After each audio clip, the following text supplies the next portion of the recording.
എല്ലാവർക്കും പുതിയൊരു വീഡിയോയിലേക്ക് സ്വാഗതം. നമുക്ക് ഇന്ന് എളുപ്പത്തിലൊരു മോരുകറി ഉണ്ടാക്കാം.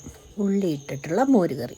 അതിന് വേണ്ടിയിട്ട് ചെറിയുള്ളി വേണം, പച്ചമുളക്, ഉലുവ, കടുക്, കറിവേപ്പില, മഞ്ഞൾപ്പൊടി.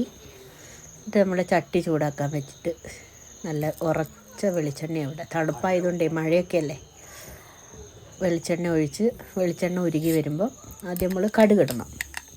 കടുകൊന്ന് പൊട്ടി വരുമ്പോൾ അതിലേക്ക് ഉലുവ ഇടണം. ഉലുവയൊന്ന് നന്നായിട്ട് പൊട്ടി വരുന്നതിന് ശേഷം കറിവേപ്പില ഇടണം. ഉലുവ പൊട്ടി തുടങ്ങിക്കൊണ്ടിരിക്കുകയാണ്. ഉലുവ ഇട്ട് കറിവേപ്പില ഇട്ട് കഴിഞ്ഞ് നമ്മുടെ നന്നാക്കി വെച്ചിരിക്കുന്ന ചെറിയുള്ളി ഇട്ടിട്ട് അതൊന്ന് ചെറുതായിട്ട് അതിൻ്റെ പച്ചമണമൊക്കെ മാറി വരണം. അതിന് ശകലം ഉപ്പിട്ടിട്ട് ഇളക്കി, പിന്നെ അതിന് ശേഷം കുറച്ച് പച്ചമുളകും കൂടി ഇട്ടിട്ട് കുറച്ച് നേരം ഒന്ന് ഇളക്കി കൊടുക്കണം. എന്നിട്ട് അതിൻ്റെ ആ ഒരു കളറൊക്കെ മാറി വരുമ്പോൾ കുറച്ച് മഞ്ഞൾപ്പൊടിയും കൂടി ഇട്ടിട്ട് നന്നായിട്ട് ഇളക്കി കൊടുക്കണം.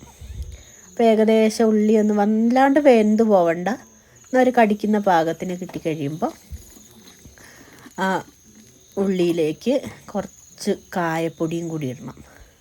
കായപ്പൊടി ഇട്ടതിന് ശേഷം നല്ല കട്ടിയുള്ള തൈര്, പുളി കുറഞ്ഞ തൈരാണേ നല്ലത്, കട്ടിയുള്ള തൈരും കൂടി ഒഴിച്ചിട്ട് ഓഫാക്കണം. നമ്മുടെ എളുപ്പത്തിലുള്ള മോരുകറി റെഡി.